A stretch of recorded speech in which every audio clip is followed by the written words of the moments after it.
They all knew he was aboard the yacht when it exploded and sank, and everybody called his death an accident. That is, everybody except the corpse himself. He said it was murder. From the pen of Raymond Chandler, outstanding author of crime fiction, comes his most famous character as CBS presents The Adventures of Philip Marlowe.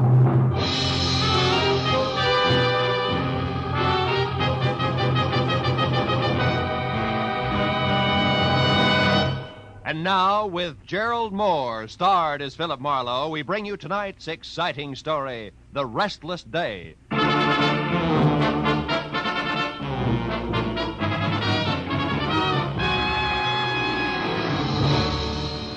had been a long, hard Saturday night that topped off a long, rugged week.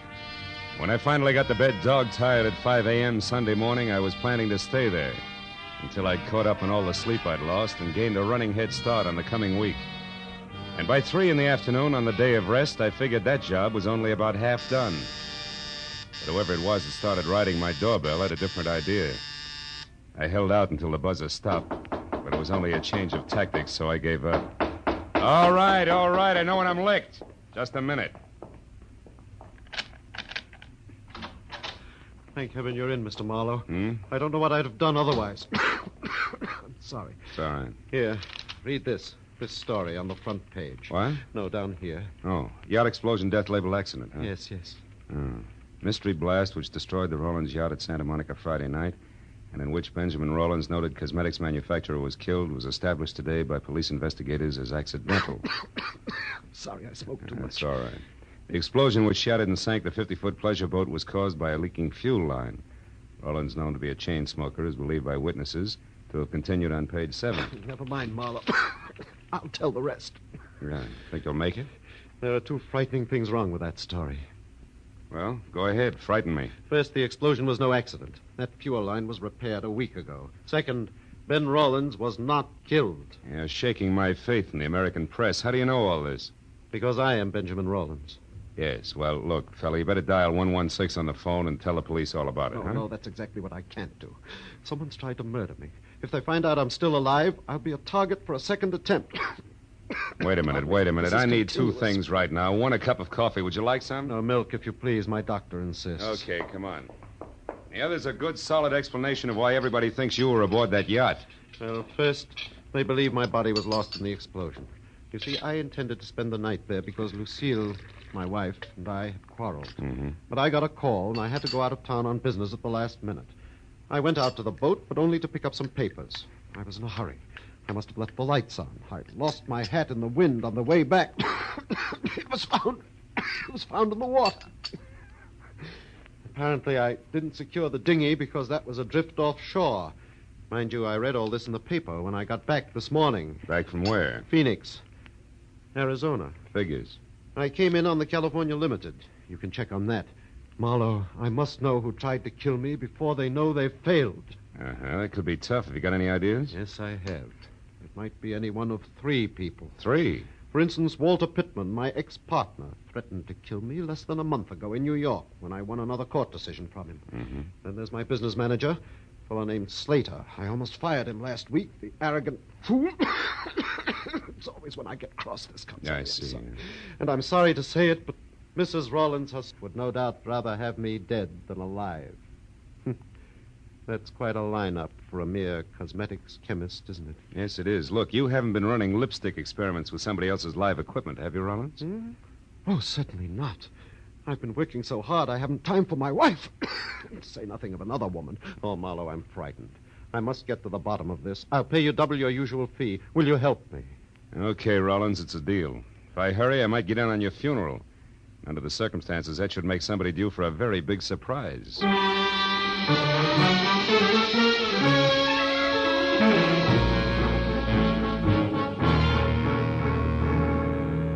Shave and a shower later, and I checked my wheezing client's credentials, settled him down in my apartment with orders to answer the phone, but not the door, and drove out to Santa Monica, where the not very late Ben Rollins had made his home. I had a list of names, addresses, and phone numbers of people close to Rollins. That is, close enough to kill. And I decided that Arthur Slater, the business manager, was my best bet for an opener. He had been described as soft-spoken, efficient, and somewhat arrogant. And after I found his cottage on Seaview Drive and walked up to the door, I heard someone inside offering a similar description, but with more color. Mighty routine, Arthur Slater. If you think for 2 minutes you can throw little Angie over any time you feel like it after all the promises you've made, you're wrong. That's just about enough, Angie. Not by half, brother. I know which way the wind is blowing, and it's a nice big wind. Nobody kicks me out, and I mean nobody. So think it over, Mr. Big. Oh, get out of my way. Yes, ma'am. Cute kid. Friend of yours, Slater? Who are you? Another insurance investigator? That's right. My name's Marlowe. May I come in? Yes, certainly. All the others did. Thanks. Who knows? I may be the last. Slater, I've got 3 reasons for believing that yacht explosion was no accident. Not an accident? What reasons are you talking about? For one, Walter Pittman. Pittman? You mean Rollins' ex-partner? You know him, huh? Well, only by name. I never met the man. All right, then. Let's talk about reason number 2, Lucille Rollins. How do you feel about her, Slater? Well, you must be out of your mind, Marlowe. She and Ben fought constantly, yes. Slater, I asked how you felt about Mrs. Rollins. I don't like her. And now, what or who is reason number 3? You are. You had an argument with Rollins last week. He practically fired you. And you think I'd kill him over that? Could be. Look, Marlowe, Ben Rollins drove himself like an overloaded truck. He had a cigarette cough, nervous shakes, and bad dreams. To me, bureau drawer eyelashes and glue-on fingernails simply aren't that important. So we had frequent arguments. Now, do you have any more smart reasons you'd like to discuss, or would you care to leave? Just one thing more. Why does your girlfriend think you're a little stuck up these days? You're becoming a bit too personal, Marlowe. Get out. I'm not compelled to answer any of your questions. There's an established legal procedure. Skip it, Slater. If I need to, I'll be back. And I'm fairly chummy with the boys in blue myself, so I'll get the answers if I want them. Good night, Big Shot.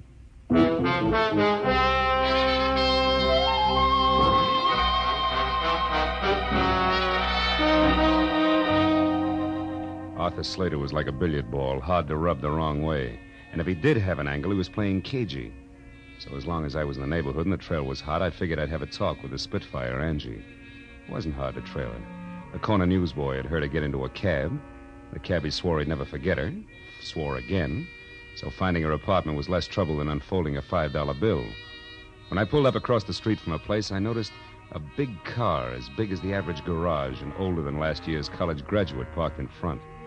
It was a black Pierce Arrow, and someone with a mouthful of cigar hulked behind the wheel. The cigar was pointed at me as I crossed the street. When I went up the stairs to Angie's door, it was still pointed at me. But I forgot about that when the apartment door opened. Angie was relaxed. There were little glints of gold in her green eyes. And the warm lights behind her shimmered on soft waves of hair, the shade of burnished copper. Maybe she was a Spitfire, but at the moment, her damper was down. Yeah? Well, Buster, you got your mouth open. You might as well say something. Angie, who do you think murdered Ben Rollins? Murdered? My mistake, chum. Good night. Just a minute. This is business, honey. Who are you, anyhow? Philip Marlowe. You ran over me on your way out of Slater's place a few minutes ago and dented my ego. Well, sue me. Who are you working for, Shamus? You wouldn't believe me if I told you. But I will tell you this, sweetheart. The explosion on that yacht was no accident. So I'm checking up on wives who'd rather be widows. Lucille Rollins? Mm-hmm. Nuts. She was rolling in dough either way. She hated her job, but she sure didn't have to kill to quit. Get your compass fixed, Marlowe. Wrong way, huh? Well, suppose Lucille were in love with Pittman, maybe. Pittman? Who's he? Shot in the dark. Tell me something, Angie. Your boyfriend Slater has picked up a lot of push lately. How come? Some big deal they've been working on at the plant. And he makes me sick. Gets the first sniff of a success, and suddenly all his hats are too small. Especially his old hats, honey. And you can't blame the guy if he's really on his way up now, can you? Listen, Mac, I'll tell you, him, and the whole world something. Nobody is going to put little Angie on the skids. If there's a heave-ho pulled around here, Mr. Hotshot Slater himself will get it, and right in the neck. So if you happen to be snooping for him, Marlowe, you can putter right back and tell him so. Now beat it. That's not a bad idea. Oh, by the way, what's Angie stand for? Angelica? But don't count on it, brother. Don't count on it.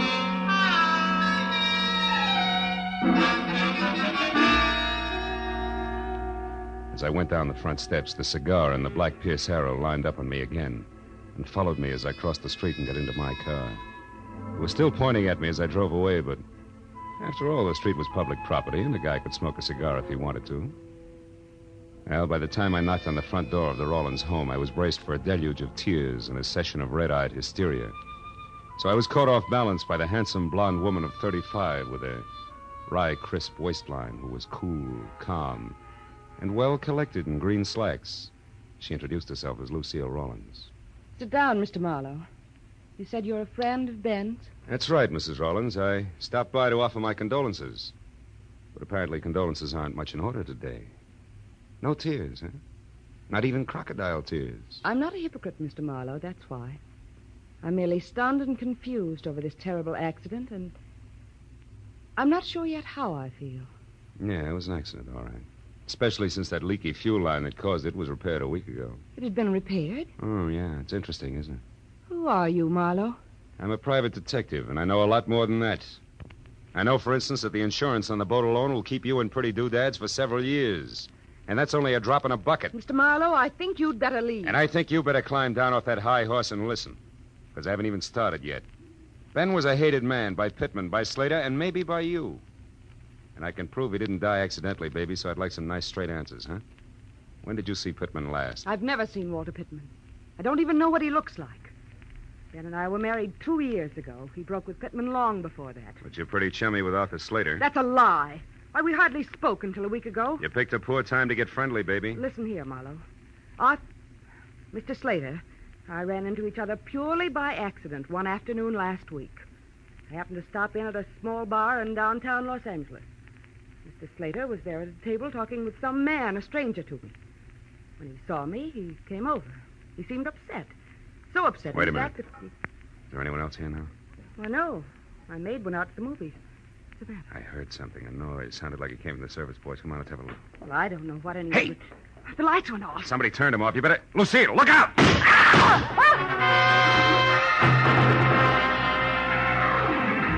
The bullets, which had been intended for Lucille, had only traveled the width of the kitchen, but miraculously both had missed.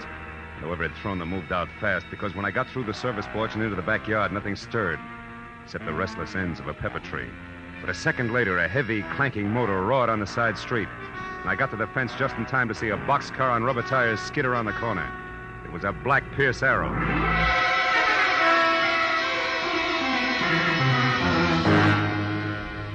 I went back to the house, found the master switch, and turned on the lights. Lucille, her face strained and bloodless, stood in the kitchen door and watched me.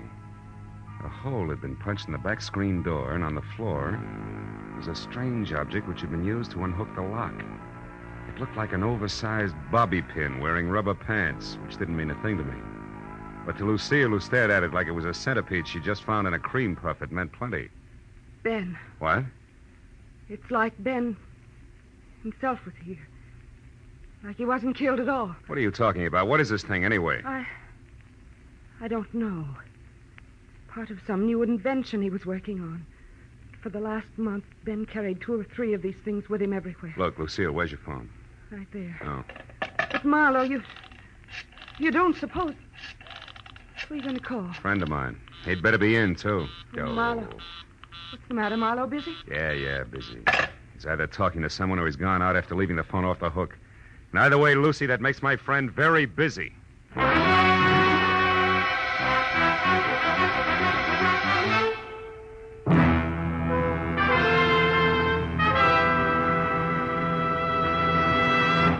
In just a moment, we will return to the second act of the adventures of Philip Marlowe. But first, it may have taken a little detective work finding a much-wanted man last week, but an unprecedented number of listeners seem to have turned Philip Marlowe. For Jack Benny's largest audience this season found him here on his opening show on CBS. Tomorrow night, Jack will be back with Mary, Dennis, Phil, Rochester, and Don for more of the fun that's made the Jack Benny Show the #1 comedy in radio.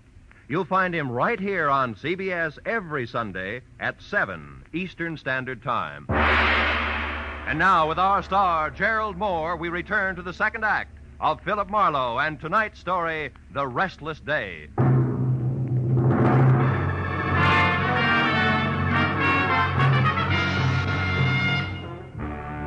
When I left Lucille Rawlins, the feminine target for tonight, I headed for Angie Gordon's, where I'd first seen the man with a cigar in his face, who I suddenly figured might be Walter Pittman.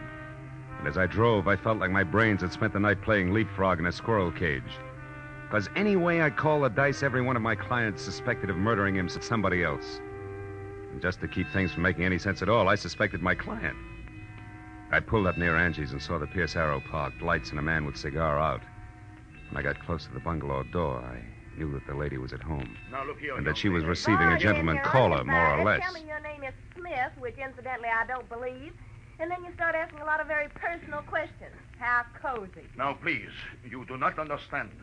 There are certain things about the death of Ben Rollins that I must know. Things that mean a lot to me. How much a lot? Well, $100 maybe. What? Now, don't tell me that's all you could stuff into that briefcase there in your hand. Listen, girl, I must know whether that explosion on the boat was an accident or not. The police let it go as an accident? Never mind that. You are Slater's girl. You must know something about him as well as the other one who was here. Now, you tell me. Quick. Stay away from me, you big lug. I don't know anything. Tell Let me. go of me, Ma. Let go. You heard the lady. Pittman, let go.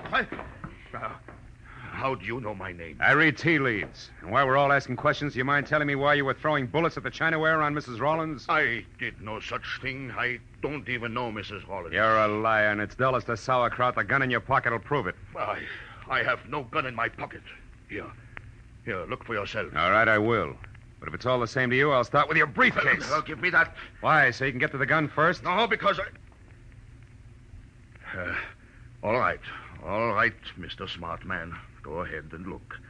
See for yourself that there's absolutely nothing there that concerns you. When I get my hands on you, I'll break you in Stand still, two. Marlowe. And don't look so astonished, friend. It's called a gun. Why, you little... Skip it, Marlowe. This isn't my idea of returning a favor, but it is good business. You see, baby, little Angie sells out to the highest bidder. And no matter how I add things up, that isn't you. So exit Pittman, huh? Briefcase and... What are you staring at? That little gadget there. Must have fallen out of Pittman's briefcase. What is it? Twin brother of an item I found a little while ago, rubber pants included. What are you talking about, Marlowe? Nothing, baby. Just tell me how long I sit here. As long as you like. Now, you see, Marlowe, I just can't afford to let you get to Pittman ahead of me. Yeah. That good business you were talking about. Uh-huh. After all, a gal's got to make a living. One way or another, Marlowe. Doesn't she? There was room to debate Angie's point, but no time. So I skipped her invitation for a drink. Both promised and threatened to see her again and headed for my car in the only direction left, the residence of the local pivot man, Mr. Arthur Slater. When I got to within a block of the place, I parked and then approached slowly, keeping to the shadows all the way. But the house turned out to be as dark and quiet as the inside of a coffin. I was about to leave when some noise a dozen yards behind me said that I was no longer alone. I turned quietly and got ready for what I figured would be a reunion with my old buddy, Walter Pittman. But I was wrong. Sneaking through a nearby clump of orange trees with all the deftness of an ox with bunion trouble was no one else but my client, Ben Rollins. When I called his name out loud, he ran toward me, arms and legs flailing the wind like a Kansas scarecrow caught in a tornado. Marlowe, I've been looking all over for you. Rollins, why aren't you back in my apartment where you're supposed to be? I couldn't wait any longer. I was afraid something had happened to you. When you didn't call, I was sure of it. I thought you might be here at Slater's. But I did call, and all I got was a busy signal. Oh, about an hour ago. Why, that was a friend of yours. He wanted to know if you'd play cards with him tonight. Now, do you believe me? No, for the time being, yes. Incidentally, Rollins, do these mean anything to you, these oversized bobby pins? Good Lord, the curlers. Where did you get those curlers, Marlowe? They should be in my safe. Well, I found one at your house and the other in a briefcase that belonged to Walter Pittman. But, Marlowe, these are samples of my newest invention, these hair curlers. They can produce a home permanent wave overnight that will last for 6 months. It's worth millions to me. If you live. Yes. Now, it should be easy to figure out who wanted to kill me. I'm not so sure. If you didn't even know these were missing, why should someone have to kill you to get hold of them? And second of all, how come the shooting's still going on? What shooting are you talking about? Over at your place. Somebody tried to kill your wife there just before I called you. And that brings us right back to your alibi about talking to Ibarra at the time. It's a little too pat, Rollins. Besides, that curler could very easily have dropped out of your pocket. But why should I shoot at Lucille? For the best reason in the books, you wanted to kill her. And when that yacht business almost boomeranged on you, you still hadn't changed your mind. And that led to this whole routine with me double-billed as Patsy and star witness both. Oh, you're out of your mind, Marlowe. I couldn't have set that explosion on the yacht as a trap for Lucille. Why not? Because it was on account of me that Lucille wasn't on the yacht herself that night. What? After we argued, we decided not to spend any more time under the same roof. Lucille said that suited her fine and she'd sleep on the yacht. And we let it go at that till about noon on Friday. Then you got small about things and said the yacht was yours, maybe? That you'd sleep on it? Yes. I was just bickering. Just I know. a minute, Rollins. I've heard enough, and I think I finally understand this whole screwy deal. I'll know for sure just as soon as I can make one single phone call to your house. We'll get back to Slater. Come on.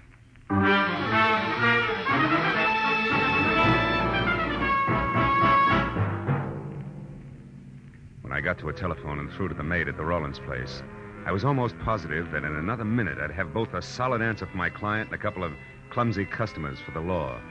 But when the shaky voice at the other end of the tube told me that Lucille had just left the house in high gear, after mumbling something about a place called Inspiration Point, I stopped being confident and started to worry. And when I tossed the jackpot question at the maid and got the winning answer, that worry became something worse, and it must have showed. What is it, Marlowe? What did you find out? Too much to explain now. Where's Inspiration Point, Rollins? About a mile south of here, straight along the shore. Good. What kind of a car does your wife drive? A blue Nash. What's Inspiration Point got to do with Lucille, Marlowe? Everything. Now, look. You call the cops and tell them to get out there as fast as they can. Do you get me? As fast as they can.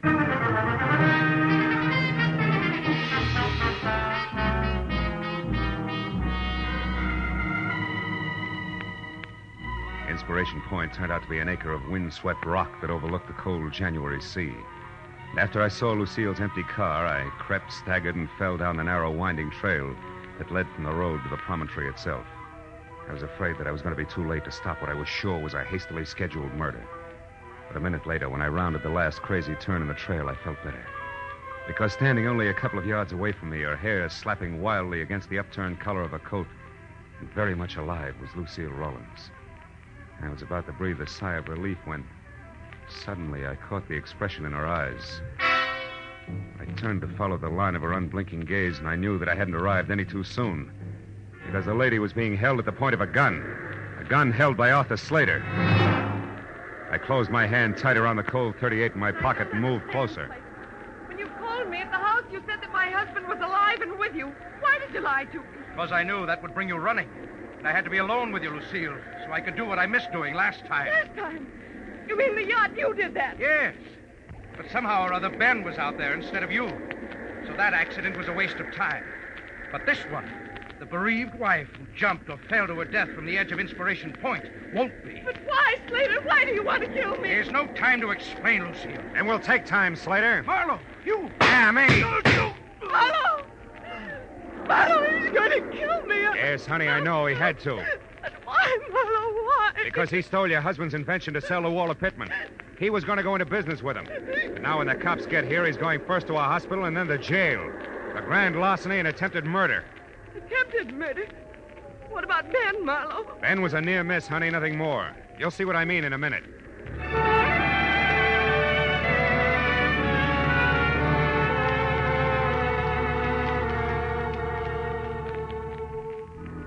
When Lucille found out that Ben was still alive, there were a lot of tears and promises to be good from both parties. And it wasn't until an hour had gone by and the police had already booked both Slater and Pittman, who was picked up heading back for L.A., that Mr. and Mrs. Rollins were in any condition to sit down and talk things over, even with the help of coffee and cigarettes in the Rollins home. Then the whole scheme, Marlowe, was designed by Slater, who, as my business manager, had access to the new curlers. That's right.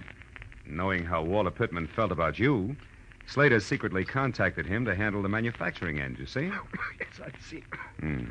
Well, a few changes in the design, and the whole thing would have been patented and on the market while you and Slater... Pretended that Pittman was a stranger to him. Were still laboring away at last-minute changes. And when we learned about Pittman's product, Slater would act as surprised as Ben here. You're so right, Lucille. That was the plan. Oh, but it fell apart. See, it fell apart when you accidentally ran into Slater in that small bar in downtown L.A., do you remember? Yes. When he was with Pittman, the man you described to me as the stranger? Yes, of course. All right. Well, he realized then that with Pittman's product a success, you would sooner or later see a picture of Pittman, the newly rich inventor, and recognize him as the man you saw with Slater before Pittman's product was on the market. So that meant that Slater either had to get rid of Lucy or give up his entire plan. Mm-hmm. Have you got a match, Mr. No, I'm going to give them up. But Marlowe, was Pittman involved in the murder attempt, too? Oh, no. He drew the line at the theft. See, when he found out that you had died mysteriously, he turned up here to check on Slater because he couldn't afford to be mixed up in your murder. I see. But how did you figure all this, Marlowe? Well, after I had tangled with everybody, I was no place. Angie Gordon was looking for an angle. You, Lucille, were getting shot at. Poor darling. Yeah, and Pittman and Slater were not on the same team.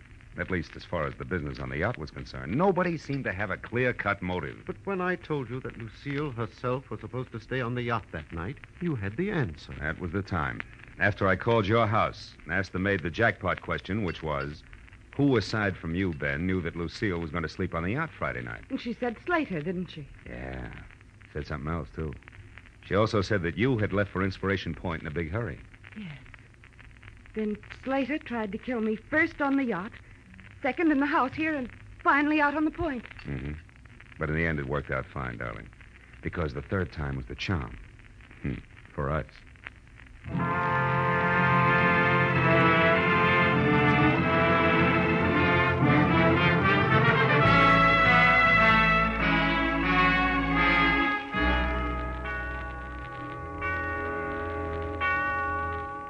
Well, by the time I was through tying in all the loose ends for my client and his wife, it was 3 o'clock in the morning, and I was dog-tired all over again. When I got into my car and started away from the place, Ben and Lucille were standing in the doorway waving at me and smiling. So as I drove back toward L.A., I forgot about the sleep I was missing and thought about them.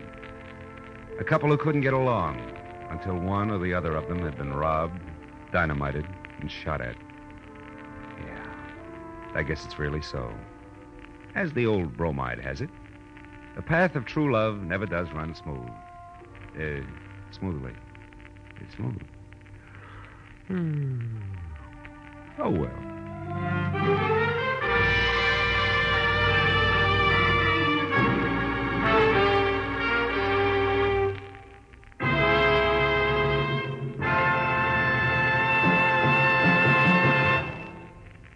The Adventures of Philip Marlowe, created by Raymond Chandler, stars Gerald Moore, and is produced and directed by Norman McDonald. Script is by Mel Donnelly, Robert Mitchell, and Gene Levitt. Featured in the cast were Lorette Philbrandt, Edgar Barrier, Virginia Gregg, John Daner, and Jack Moyles. The special music was by Richard Arunt. Be sure and be with us again next week when Philip Marlowe says... Somewhere in the cold, persistent rain that made the city itself seem a thing of evil, a girl had disappeared, and it was my job to find her. But before I did, I found death and a devil.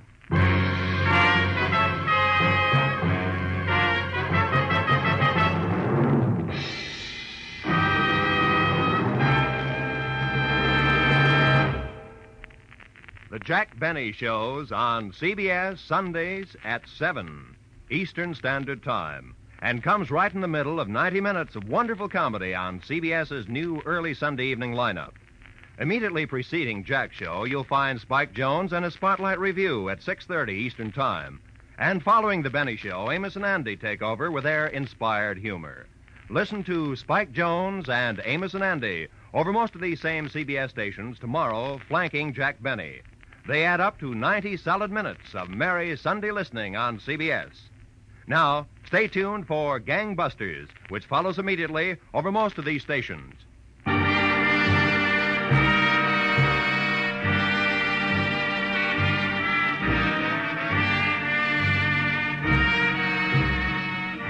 This is Roy Rowan speaking for CBS, the Columbia Broadcasting System.